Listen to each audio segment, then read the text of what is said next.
senang sekali berada di sini. Saudara adalah gereja yang fantastis. That's right. That's right. Clap for yourself. That's not Tepuk tangan arrogant. untuk diri saudara sendiri. Look at me. Your pastors, Pastor Inton and Pastor Albert, are exquisite people.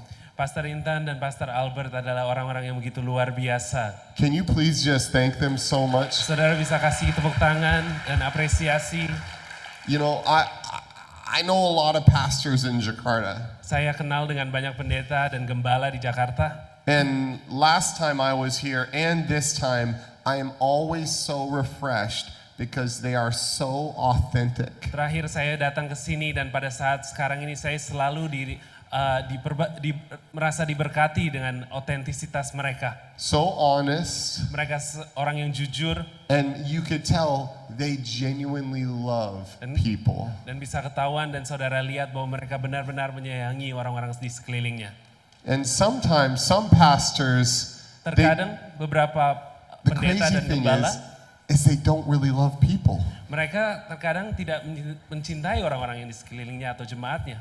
They can love the stage but not people. Mereka cinta akan mimbar dan platform, tapi mereka nggak menyayangi atau mengasihi jemaatnya. Aduh kasihan ya. But your pastors, Tetapi gembala saudara, they care about you. mereka peduli dengan saudara. And they want to serve you. Dan mereka mau melayani saudara sebaik mungkin. And I love being in a church like this. Tapi saya senang berada di gereja seperti ini. Because it's so refreshing when you look at a church and you know, oh, thank God that they love each other. Karena sangat menyegarkan jiwa saya saat saya melihat satu sama lain saling mengasihi, saling menyayangi. You know, sometimes when you go to a family's house for dinner, terkadang saat kita pergi ke rumah saudara kita untuk bersantap malam, and you could tell like maybe the husband and the wife just got in an argument before you showed up. Dan ketahuan bahwa pasangan suami istri tersebut sempat berantem. Has that ever happened to you? Saudara pernah seperti itu pergi ke rumah orang? Maybe you are the family that got in a fight before your guests came Mungkin over. saudara adalah keluarganya sendiri yang bertengkar sebelum tamu pada datang. I know I've been that family. Aku tahu aku pernah menjadi keluarga itu. And it feels a little awkward, you know what I mean? Dan jadinya agak canggung, agak aneh.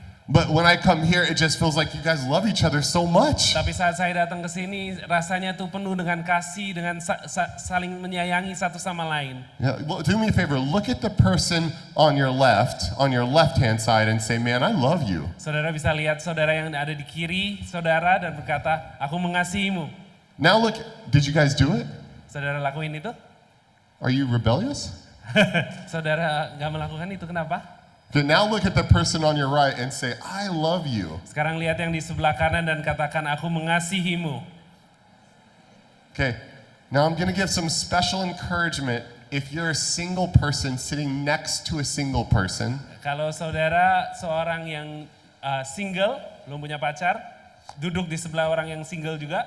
I just gave you a way in. Saya kasih saudara cara untuk melanjut You can percakapan. follow that up after service. Saudara bisa berkenalan setelah Say, ibadah. wasn't that funny when the pastor made you say I love you? Saudara bisa coba nanti untuk berbicara di depan. Okay, so don't waste that opportunity. Jadi jangan sia-siakan oportunitas itu. We're going to talk about love in the family today. Kita akan berbicara tentang kasih di dalam keluarga. I want to show you a picture of my family first. Saya akan tunjukkan foto keluarga saya. Okay, this is my family. Ini adalah keluarga saya. That's me on the left. Itu saya di sebelah kiri, My wife is on the right. istri saya di sebelah kanan. My daughter is 10 years old. Anak perempuan saya berusia 10 tahun. My son is 13. Anak laki-laki saya berumur 13. Aren't they so beautiful? Mereka ganteng dan cakep-cakep. Right? It's like an Instagram-worthy family. Ini seperti foto Instagram, keluarga Instagram. You know, it looks so perfect. Everyone is Semua smiling. kelihatan sempurna, semua sedang tersenyum. Yeah, it's so nice. Ini satu foto yang indah. Can I show you another picture of my family? Bisa saya tunjukkan foto yang lain, foto This is- keluarga saya. Look at this one. Lihat yang ini. I think this one actually describes them a little bit better. Ini menggambarkan anak saya yang laki-laki lebih baik. This is my son when he was about 5 years old, Ini anak laki-laki saya pas waktu dia berumur 5 and my tahun. daughter when she was about 2.5. Dan ini anak perempuan saya waktu dia umur 2,5 tahun. And if I was to be honest, this is what they look like more every day than the first photo. Kalau saya boleh jujur, ini lebih menggambarkan mereka sehari-harinya daripada foto yang pertama. I'm gonna point up a couple things. Number one, my son is being crazy in this picture, and I don't know why. Yang pertama, anak saya sedang melakukan hal-hal yang gila, yang lucu. That was him when he was 5, and he's 13 now. He hasn't changed. Itu waktu dia umur 5 tahun dan sekarang 13 dan dia masih belum berubah. And my daughter is staring at my son with this look that says, "What is wrong with you?" Dan ini anak perempuan saya sedang memandang kakaknya dan berkata, "What is wrong with, ada apa denganmu?" And I'll tell you, that also hasn't changed. Dan saya kasih tahu itu pun juga belum berubah di rumah kami. Every day she looks at him and she's like, "What is wrong with you?" Setiap hari dia lihat abangnya dan berkata, "Ada apa dengan kamu?" It's funny that our families can be beautiful and sweet and kind, Keluarga kita terkadang bisa baik, bisa terlihat indah.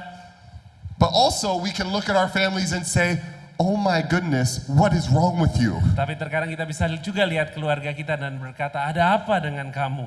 It's similar to church, isn't it? Agak mirip dengan gereja, rumah Tuhan, bukan? You know, we look at people at church and we say, "Oh my goodness, man, they're so awesome, I love them."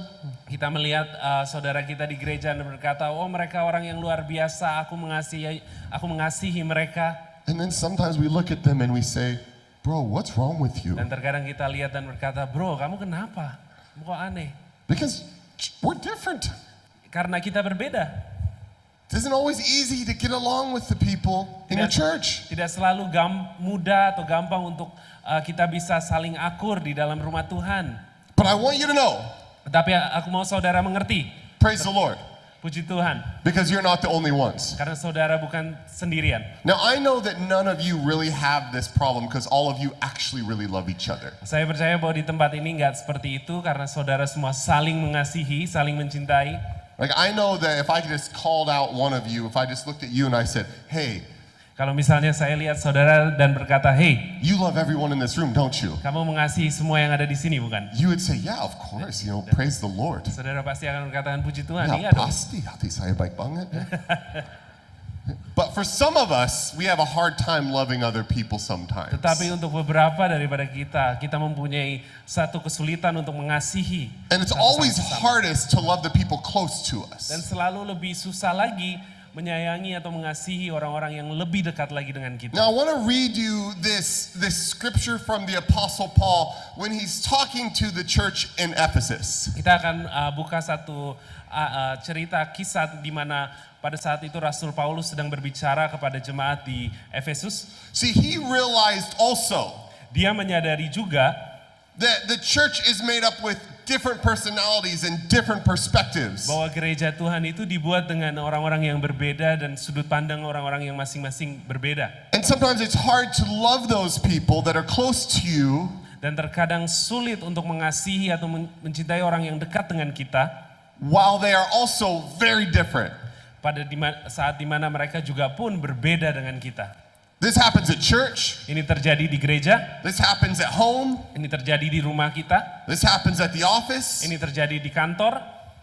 Raise your hand if you have a brother and a sister. Coba angkat tangan kalau saudara punya Raise your hand. Any brothers and saudara, sisters, kakak raise your atau hand. adik. Raise your hand right now. Boleh It's okay. angkat Be tangan honest. Come yang on. mempunyai kakak atau There you adik. go. Doesn't it feel like sometimes it would be easier if your brother and your sister were more like you? Bukankah lebih gampang kalau misalnya saudara kita itu mirip atau You know? sama persis kayak kita? If he just understood that you were amazing and if he was more like you, it would be so easy. Kalau misalnya dia bisa mengertikan saudara bahwa saudara itu begitu baik dan akan lebih gampang untuk mengasihinya. Wouldn't it be easier if that partner at the office just saw things the way you saw it? Bukankah lebih gampang kalau misalnya partner kita di kantor itu dapat memecahkan masalah sama seperti You didn't cara have to kita. explain everything and Kita nggak- argue. You just had an idea and they go, "That's a great idea." Kita nggak perlu menjelaskan akan ide kita, tapi dia bisa langsung nangkap dan berkata bahwa oh itu ide yang bagus. I don't know about you guys, but who's married here? Saya nggak tahu, tapi berapa banyak yang sudah menikah di sini? Raise your hand. Raise Yang your boleh angkat hand. tangan yang sudah menikah, pasangan suami istri. I've been praying for 18 years Saya sudah berdoa selama 18 tahun that my wife would just be more like me. agar istri saya itu seperti saya, sama seperti saya. Ah, aduh, It'd be so easy. Aduh, pasti lebih gampang. Yeah, every time I say something, she would say, that's a great idea. Setiap kali saya mencetuskan ide atau mengatakan sesuatu, dia berkata, oh itu ide yang bagus. Because she just thinks like me. Karena dia berpikir seperti saya. But I'm telling you, you know what can really mess up a relationship? Tapi saya kasih tahu saudara, apa yang dapat menggoncangkan sebuah hubungan? Is when we try to make people close to us more like us. Saat kita mencoba membuat orang-orang terdekat kita itu sama seperti kita. Because God didn't create them to be more like us. Karena Tuhan tidak menciptakan mereka untuk sama seperti kita. He created them to be different. Tuhan menciptakan mereka untuk berbeda daripada kita. See, we all have one calling from God, Kita semua punya satu panggilan dari Tuhan amanat agung. but we've been created to be different as we pursue that one calling. Tapi kita diciptakan berbeda dan juga kita mempunyai jalan-jalan sendiri dengan cara masing-masing. I'm going to start at verse 1 as the Apostle Paul shares with the church in Ephesus. Saya akan mulai baca dari ayat yang pertama, Efesus 4 ayat yang pertama. And we're going to read through 1 through 8. Dan kita akan baca dari seven, I ayat think. 1 sampai 7. Yeah, and actually in the first service, I had about 20 verses, Di ibadah pertama saya bagikan sekitar 20 ayat, but I only got through 4 tetapi saya cuma sampai ayat keempat. because he keeps talking. Karena saya berbicara terus. And it's like he interrupts me every 5 seconds. Dan sepertinya saya memotong saat So it's dia really hard to get berbicara. the message. Jadi sangat susah. Aduh, susah banget. Aduh, susah banget. But you're doing great, Ryan. Thank you. Thank you. So we're going to read this scripture, okay? Oke, kita baca sama-sama di ayat 1. So therefore, prisoner for the Lord, this is Paul talking about himself. Ini Rasul Paulus berbicara tentang dirinya sendiri. I urge you to walk in a manner worthy of the calling in which you've been called. Sebab itu aku menasihatkan kamu, aku orang yang dipenjarakan karena Tuhan, supaya hidupmu sebagai orang-orang yang telah dipanggil berpadanan dengan panggilan itu. So he speaks to the whole church and he says, you have a standard for your life. It's time to grow up and walk to that standard. Jadi Rasul Paulus berbicara kepada gereja di Efesus itu dan berkata bahwa kamu masing-masing ini mempunyai satu standar dan saatnya kalian memenuhi standar Don't itu. compromise. Jangan berkompromi, Don't be lazy. jangan bermalas-malasan, Live to the standard that God has called you to. hidup sesuai standar yang Tuhan telah berikan. Don't settle. Jangan terima cukup saja. Don't look for just your best. Go after God's best. Jangan cukup sampai yang terbaik versi kita, tapi harus yang terbaik yang Tuhan mau. See, I think that's our problem sometimes. Saya rasa ini yang terkadang terjadi di dalam hidup kita. I think the first thing that needs to change if we're really going to be the church that He's called us to Yang harus berubah yang pertama, apabila kita mau memenuhi panggilan Tuhan atau gereja yang Tuhan inginkan, is we don't do things to our standard, jangan kita lakukan apa-apa sesuai standar kita, we do things to His. tetapi kita lakukan sesuai standarnya Tuhan. We don't hold other people to our standard, Kita jangan menuntut orang-orang sesuai standar kita, we keep them accountable to His. tapi kita menuntut standar yang Tuhan telah beri. See, I don't want to make my kids be more like me. Saya nggak berusaha untuk membuat supaya anak-anak saya itu sama persis seperti saya. I want them to be more like Jesus. Saya menuntut mereka supaya lebih seperti Tuhan Yesus. So I don't get frustrated when my kids don't think like me. Jadi saya nggak stres saat misalnya anak-anak saya nggak berpikir seperti saya, Because I just want them to be like Him. karena yang saya mau mereka untuk lebih mirip seperti Tuhan Yesus. So the Apostle Paul says, this is important that you know God has a standard for your life. Jadi Rasul Paulus berkata bahwa ini penting untuk saudara tahu bahwa Tuhan mempunyai satu standar atas Then he hidup says in saudara. verse 2, Dan dikatakan di ayat kedua, I promise, bro, I'm going to read through all the verses without talking for the next one. oke. We're going to make it through this service. Saya usahakan kita bisa membaca semua ayat yang dari ayat 1 sampai 7. Saya coba dulu ya. Okay, here we go. With all humility and gentleness, with patience, bearing with one another in love. Hendaklah kamu selalu rendah hati, lemah lembut dan sabar, tunjukkanlah kasihmu dalam hal saling membantu.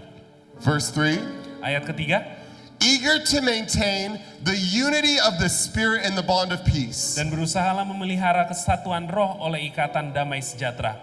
Verse 4, just keep it rolling. I'm not Ayat- stopping.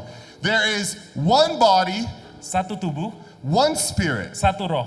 just as you were called to the one hope Sebagaimana kamu telah dipanggil kepada satu pengharapan that belongs to your call. yang tergantung dalam panggilanmu. One Lord, Satu Tuhan, one faith, satu iman, one baptism, satu baptisan, one God satu Allah and Father dan Bapa of all, dari semua. who is over all, Allah yang di atas semua through all, dan oleh semua and in all. dan di dalam semua. But grace Tetapi kepada kita was given to each one of us masing-masing telah dianugerahkan kasih karunia according to the measure of Christ's gifts. menurut ukuran pemberian Kristus. So what is the Apostle Paul trying to say about the standard that you and I are called to? Jadi apa yang sedang Rasul Paulus coba katakan tentang standar yang Tuhan telah berikan atas hidup kita? He has 3 emphases in the last 7 verses. Dia tekankan 3 hal di dalam ayat ini. Number 1, there's a calling, Nomor 1, ada panggilan. a standard from God for you. Ada satu standar daripada Tuhan untuk saudara. Number 2, it's going to be hard. Yang kedua, ini susah. Did he say it's going to be hard? Dikatakan No, I'm asking susah. you, did he say? Yes. No, not really. Not really, It's but- okay, but yeah. But what does he say? Tapi apa yang dikatakan? He says you're going to need patience. Kamu perlu sabar. He says he's going to need humility. Dia katakan kamu perlu rendah hati. You're going to need gentleness. Kamu perlu kelemah lembutan. You know, my kids, the photo I showed you. Saudara ingat anak-anak saya yang tadi di foto saya tunjukkan? You know what's so funny? Saudara tahu apa yang lucu? Is when they're being really kind to each other, Saat mereka sedang baik dengan sesamanya, I never have to say, hey, be kind to each other. saya tidak perlu ingatkan kepada mereka, hei kamu harus berbuat baik terhadap sesama. Do you know when I say be kind to each other? Saudara tahu kapan saya harus mengingatkan mereka untuk baik? When they're being mean to each other. Saat mereka sedang jahat kepada sesamanya. That's when daddy has to call and say, hey, be nice. Dan itu di saat ayahnya harus memberitahu bahwa, hei berbuatlah baik. So the Apostle Paul says you need to be humble with each other, gentle with each other, and patient with each other. Jadi Rasul Paulus mengingatkan untuk selalu baik, selalu rendah hati, dan penuh dengan lemah lembutan. Why is that? Kenapa itu? Because they weren't being patient with each Karena other. jemaat di gereja Efesus pada saat itu sedang They tidak weren't having baik-baik humility saja. with each Mereka other. tidak mempunyai kerendahan They hati. weren't being gentle with each Mereka other. tidak lemah lembut dengan satu See, yang when there's sama. no humility, Di saat tidak ada kerendahan hati, you think that your way is always the best way. saudara pasti akan berpikir bahwa caranya saudara itu sudah yang paling benar. You think your ideas are the best ideas. Saudara akan selalu berpikir bahwa ide saudara adalah ide yang terbaik. You go to a meeting Saudara masuk ke dalam satu and you have a rapat great idea dan saudara mempunyai satu ide yang and no one baik. else agrees with you, Lalu tidak ada yang bersepakat dengan saudara. and then you're on your way home Lalu saudara pulang and you're thinking, dan saudara mulai berpikir, oh, why can't they all be smarter? aduh kenapa mereka nggak bisa lebih pintar ya seperti Why saya? don't they just see how smart I am and how good my ideas Kenapa are? mereka kok nggak bisa lihat betapa pintarnya saya dan betapa bagusnya ide That's saya? not humility. Itu bukan kerendahan hati. See, humility understands that your perspective is a small piece of the pie. Kerendahan hati itu menjelaskan bahwa pemikiran kita itu hanya bagian kecil saja. And there's a lot of other perspectives that make the whole picture. Dan banyak pemikiran dan sudut pandang yang jauh, yang lebih banyak yang membuat satu hal yang lebih baik. So he says there's a standard, Jadi dikatakan bahwa ada satu standar and to obtain this standard, you have to appreciate and value one another. dan untuk memegang standar ini kita harus mengapresiasi satu sama lain. And then he uses the word one a lot. Dan di pasal ini kata satu itu dipakai dengan begitu sering. He says one God, Dikatakan satu Tuhan, one faith, satu iman, one baptism, satu baptisan, one hope, satu harapan, one call. satu panggilan. And God is working in all of us Dan Tuhan bekerja di dalam setiap kita. that we can do this one thing. Dan kita bisa lakukan satu hal ini. See, I'm not doing my thing, Bukan saya yang sedang melakukan keinginan saya. and you're not doing your thing. Dan saya nggak melakukan keinginan saya. We're both doing His thing. Kedua dari kami melakukan panggilan Tuhan. See, it says after that, it says, and then God gave grace according to the call. Dan lalu dikatakan sudah itu diberikan talenta menurut ukuran pemberian Kristus. To the measure of the gifts inside of us.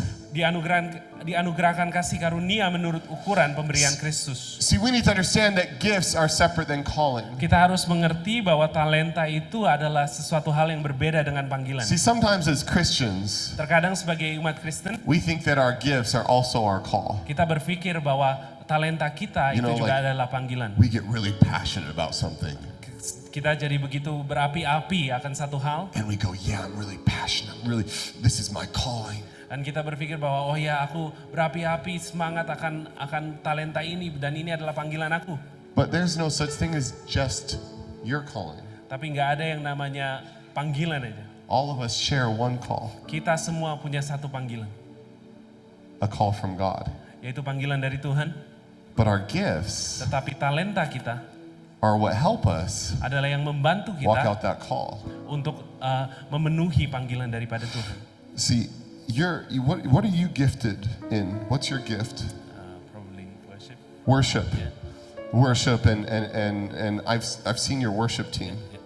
So it seems as though you have this passion for raising people up around you. Is that Yeah. correct? Yeah, absolutely. So you're passionate about raising up worship leaders and leading incredible worship. Yeah. And that's your gift. Yeah. But what if you thought that was your call? Would be wrong. It would be wrong. Yeah. Did they understand what we're talking about right now? Saya mempunyai saya berapi-api akan, saya mempunyai dikasih karuniakan Tuhan talenta untuk memimpin worship dan worship team. Tapi kurang baik apabila saya hanya memikir bahwa worship dan kemampuan saya untuk memimpin sebuah worship team itu adalah panggilan saya, padahal itu adalah talenta saya. Because I feel really gifted at teaching the Bible to people. Karena saya dikasih talenta oleh Tuhan untuk memberi pengajaran tentang Alkitab kepada orang-orang. But that's my gifting, not my call. Tetapi itu adalah talenta saya yang Tuhan kasih, bukan panggilannya. Now watch this. This is really crazy. What if Pastor Albert went on vacation for a year? Bagaimana, coba kita sama-sama pikirkan misalnya kalau Pastor Albert pergi liburan selama Him 1 and tahun. Pastor Inton, we sent them to the Bahamas Lalu kita juga kirim Pastor Intan dan Pastor Albert ke because they Bahama. deserve it. They deserve Karena it. mereka layak untuk dapat Because caring liburan. for this many people, aduh capek sekali. Karena memerhatikan jemaat sebanyak ini, aduh capek sekali. And I just filled in for Albert. Me and Ryan were hanging out. dan Pastor Alex dan saya, kita yang diberikan kepercayaan. And he said, "Oh, I'm so passionate about worship. We're called to more worship." Dan saya berkata bahwa aku berapi-api akan pujian dan penyembahan. Yuk kita sama-sama puji dan menyembah Tuhan lebih banyak lagi. And I'm passionate about teaching the Bible. We should have more Bible teaching. Dan saya berapi-api dan diberikan talenta untuk mengajar akan Alkitab, dan kita harus perbanyak pemuritan, pengajaran Alkitab. And he said, "Well, I don't feel called to that because I feel called to worship." Dan saya berkata bahwa saya nggak mau, panggilan saya itu untuk pujian dan penyembahan. And I said, "Well, I don't feel called to that because I feel called to teach the Word of Lalu God." Pastor Alex Amen, berkata Father, bahwa Holy Jehovah Jireh. Lalu Pastor Alex berkata bahwa saya nggak terasa dipanggil Tuhan untuk worship, saya lebih untuk pengajaran. And he said, "Raise your hand if you want to come with me and do 4-hour worship Dan saya services." berkata kepada jemaat, angkat tanganmu kalau saudara mau menyembah Tuhan selama 4 jam di dalam satu ibadah, dalam satu kali And ibadah. some of you people were like, "Yeah, okay, I'm going with you." Dan beberapa saudara mungkin berkata, ya oke, aku ikut kamu. And I said, "Raise your hand if you come with me. We're going to read the entire Bible from Genesis 1 to Revelations every Sunday." Lalu Pastor Alex berkata, angkat tanganmu kalau sama-sama kita mau baca Alkitab dari kitab Kejadian 1 sampai Wahyu setiap minggu. And the real Christians in the room says, "I'm in." Dan semua orang Kristen yang benar-benar Kristen berkata, aku mau ikut itu. And then Pastor Albert and Pastor Intent came back. Lalu Pastor Albert dan Pastor Intan kembali dari liburan mereka. And they said, "What happened to the church?" Dan mereka berkata, apa yang terjadi dengan gereja Tuhan? And he said, "I'm doing what I'm called to do." Dan saya berkata, aku melakukan apa yang Tuhan telah panggil dan taruh di dalam hati saya. And then he came over to me and said, "What happened?" Lalu dia datang ke Pastor Alex dan berkata, And I said, "I'm apa doing yang what I'm terjadi?" called to do. Lalu Pastor Alex berkata, aku melakukan apa yang Tuhan taruh dalam hati saya. As the whole room was asleep because we were reading through Leviticus. Dan semua jemaat tertidur saat membaca kitab Levitikus. Sedikit bosan Leviticus. Ya, agak membosankan kitab itu. Do you think God would be pleased with that? Kira-kira Tuhan senang nggak dengan cara seperti itu? You say, what did you do to my church? Tuhan berkata, apa yang telah kamu lakukan terhadap gerejaku? Pastor Enton, would you be happy about that? Pastor Intan kira-kira senang nggak dengan hal tersebut? No, you'd probably go back to the Bahamas. Mungkin Pastor Intan pergi libur Just lagi. leave. You'd say, no, I don't want. Aku nggak mau ini, aku balik liburan lagi. See, unity is important. Satu kesatuan itu sangat penting. But if I make my thing the biggest thing, Tetapi kalau saya membuat panggilan talenta saya atau keinginan saya itu hal yang terpenting, and he makes his thing the biggest thing, then we can never have unity. dan saya membuat talenta saya menjadi hal yang terpenting di tempat ini, maka tidak akan terjadi We kesatuan. can never have love Kita nggak bisa mengasihi because we don't realize that we may have different giftings, but we have the same calling. karena kita nggak akan pernah mengerti bahwa kita mungkin punya talenta yang berbeda, tapi panggilan kita satu. See, this affects every area of our life. Ini hal tersebut itu dapat efek di setiap area dalam kehidupan kita. You know, when you raise kids with your partner, my wife, Saat saudara pasangan suami istri sedang mendidik dan membesarkan anak-anak saudara, we have this incredible child that there was a season where she wanted to come sleep in our bed from her room. Does anybody have kids that try to come sleep in their room? waktu saya punya sedang membesarkan anak Masih perempuan ya? saya, waktu saya sedang membesarkan anak perempuan saya, ada satu masa di mana dia mau selalu tidur di ranjang kami berdua. And it would be easy for me to go, listen, woman, submit to your husband. Dan sangat gampang untuk saya dapat berkata bahwa, hei dengarkan dan tunduk pada suamimu. I do not want that little child that's spinning in 360 sleeping in my bed every night. Aku nggak mau anak yang muter-muter 360 derajat setiap hari itu tidur di kasur kita. You're wrong, I'm right. Kamu salah istriku dan aku yang benar. Or she could say, Atau istri saya dapat berkata, no, you're just a terrible father. kamu adalah ayah yang nggak baik. And I think we should be patient and gracious with our daughter and let her sleep in our bed. Dan saya pikir kamu harus baik terhadap anak kita dan izinkan dia tidur. So di that's kasur what's going to kita. happen. Jadi itulah yang akan terjadi. And do you know, I do a lot of marriage counseling. Do you know what happens when both the people are like that? Dan saudara tahu apa yang terjadi saat hal seperti itu terjadi, kesalahpahaman, pemikiran yang tidak sama. The marriage doesn't work. Rumah tangganya hancur atau banyak problem. I need us to all understand something about this calling and standard of God for us. Kita harus sama-sama siang hari ini mengerti akan panggilan Tuhan dan standar yang Tuhan inginkan di dalam hidup kita. The calling of God on our life Panggilan Tuhan di dalam hidup kita is more about our unity with one another adalah tentang bagaimana kita bisa menjaga keharmonisan antar sesama kita, our love for one another, kasih kita terhadap sekeliling kita, our humility and patience for one another, kerendahan hati dan kesabaran untuk sesama kita. than it is about getting something done that we think is important. Itu jauh lebih penting daripada hal yang kita pikir untuk kita baik itu lebih penting. And the differences of the people close to you Dan yang berbeda adalah untuk orang-orang yang di dekat kita is God's way of showing you adalah untuk Tuhan menunjukkan that you're not the full package. bahwa kamu bukanlah paket komplit.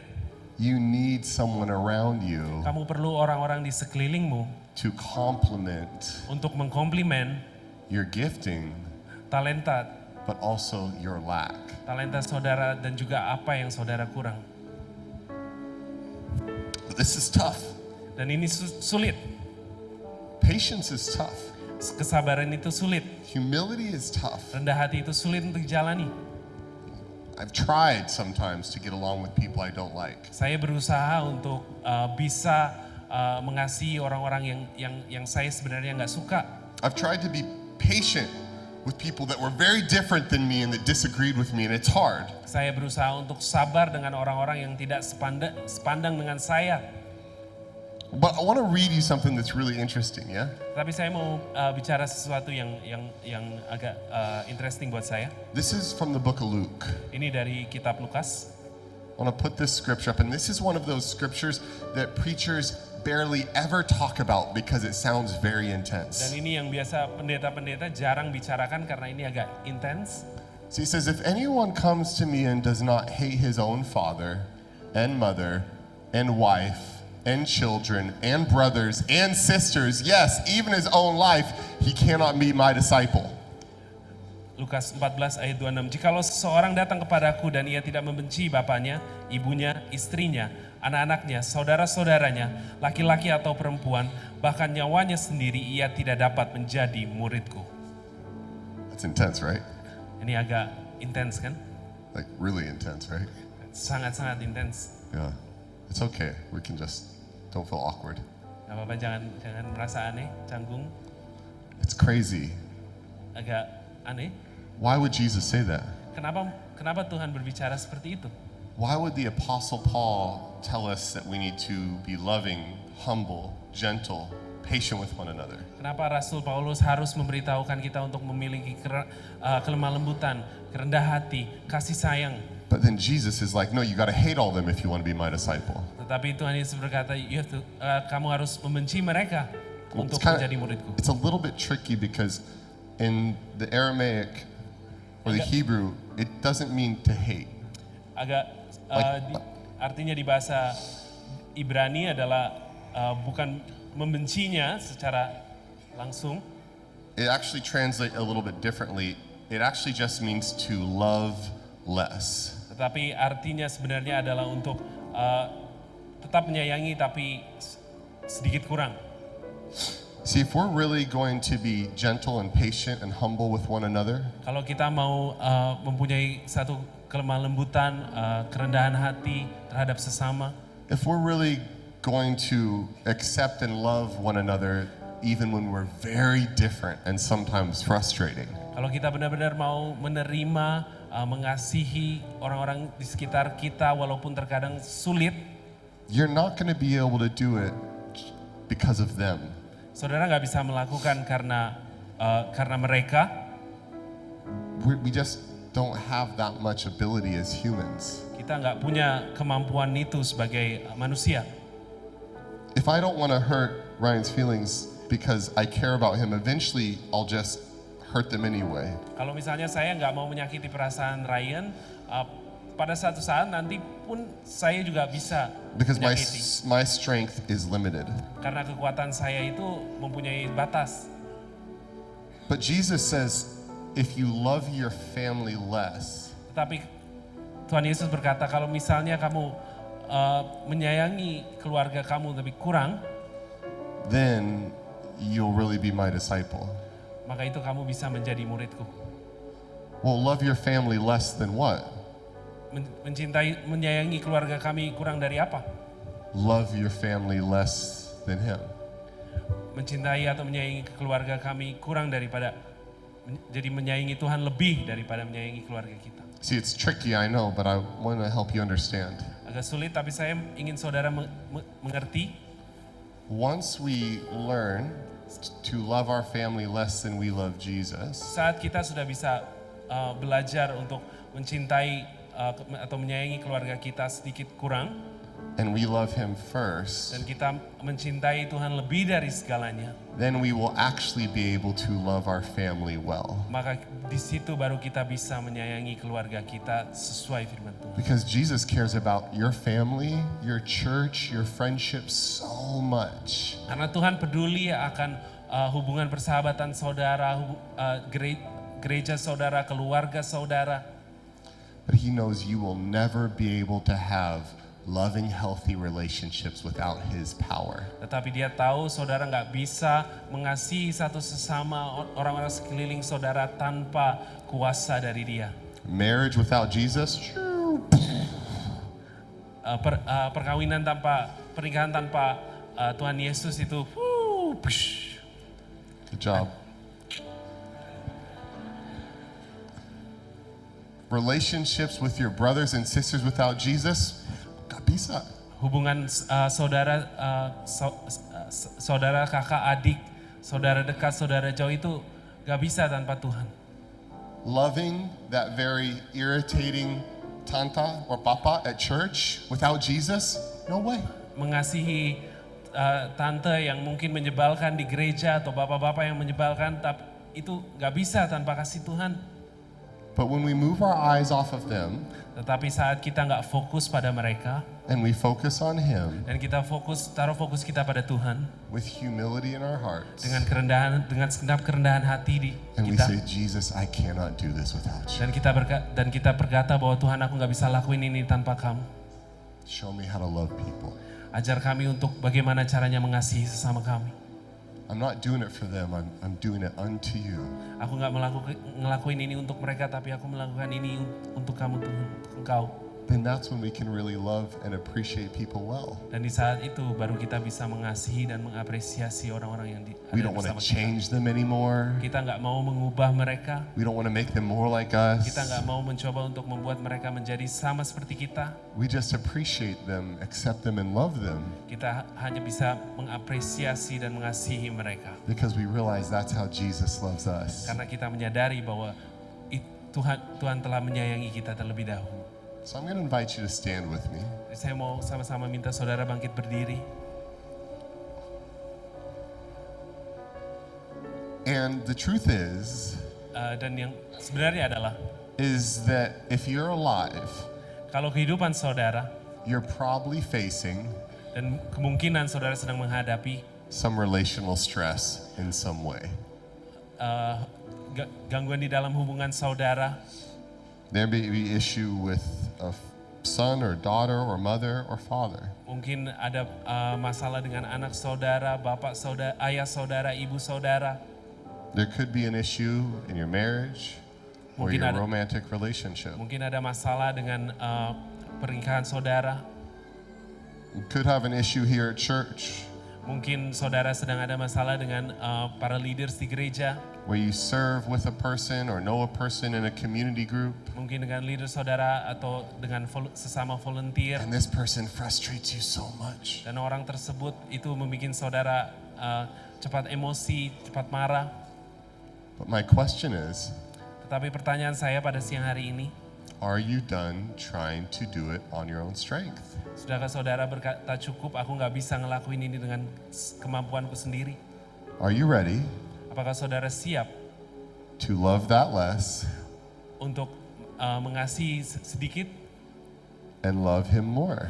dan mengasihi Tuhan lebih dari segalanya? So it's not about them, Supaya bukan tentang mereka, but it's about Him. tetapi tentang Tuhan Yesus. You're not doing it on your own strength. Saudara nggak melakuin dengan kekuatan saudara, You're doing it with His power. saudara melakuin dengan berjalan dengan kekuatan daripada Tuhan. What a beautiful church. Gereja yang sungguh indah, A church that's healthy gereja yang sehat because our families are healthy. karena keluarga kita sehat, Our marriages are healthy. pernikahan kita sehat, Our kids are healthy anak-anak kita sehat because we love one another. karena kita saling mengasihi. So let's pray right now Yuk sama-sama kita mau berdoa and choose dan memilih to love Jesus more. untuk mencintai Tuhan Yesus lebih lagi.